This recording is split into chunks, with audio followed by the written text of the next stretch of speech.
ஆனால் ஒரு நாணயத்திற்கு இரண்டு பக்கம் என்பது போல அதிமுகவுடைய பல எம்எல்ஏக்கள் உருவாவதற்கு பாரதிய ஜனதா கட்சியினுடைய தொண்டை உழைச்சிருக்காங்க. இல்லைன்னா அதிமுக இவ்வளவு எம்எல்ஏ கிடைச்சிருக்காது, எதிர்கட்சி என்கின்ற அந்தஸ்தை இழந்திருப்பாங்க. அதனுடைய வெளிப்பாடு 2024 தெளிவாக தெரிஞ்சிருக்கேன். 2024 பாரதிய ஜனதா கட்சியினுடைய வாக்கு பாருங்க, அதிமுகவுடைய வாக்கு பாருங்க.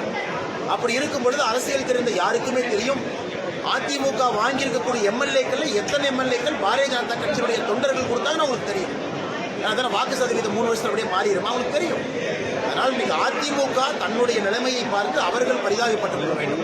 குறிப்பாக இது போன்ற தலைவர்கள் அவங்க எங்க இருக்கிறாங்க, அவர்கள் மேலே வருவதை பற்றி யோசிக்க வேண்டுமோ தவிர காலையிலிருந்து இரவு வரை பாஜக பாஜக பாஜக என்று சொல்வது மட்டும்தான் அவருடைய வேலையா இருப்பதாக நான் பார்க்கிறேன். ஊழல் எந்த ஆட்சியில் அதிகமாக இருக்கு?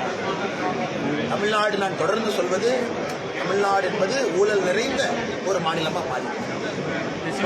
காமராஜர் ஐயாவுடைய காலத்திற்கு பிறகு எல்லா இடத்துலையும் ஊழல் எட்டி பார்த்துச்சு. அதனால தான் திரும்ப திரும்ப சொல்றோம், திராவிட கட்சிகள் இல்லாமல் பாரதிய ஜனதா கட்சி வரும்பொழுது மட்டும்தான் ஊழலை ஒழிக்க முடியும். அதற்கு முத்தாய்ப்பாகத்தான் 2024 கூட்டணி நீங்க பார்த்துருக்கீங்க.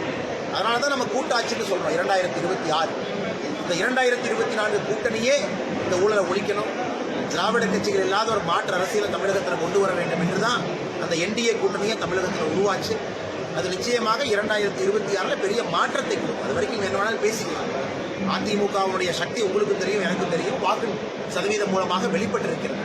அந்த இயலாமையை, ஆற்றாமையை, பொறாமையை இது போன்ற பத்திரிகையாளர் சந்திப்பு மூலமாக அண்ணன் ஜெயக்குமார் அவர்கள், செல்லூர் ராஜா அவர்கள், அண்ணன் ஆர்பி உதயகுமார் அவர்கள் எல்லாரும் காலையிலிருந்து நைட் வரைக்கும் இதே பேசிட்டு.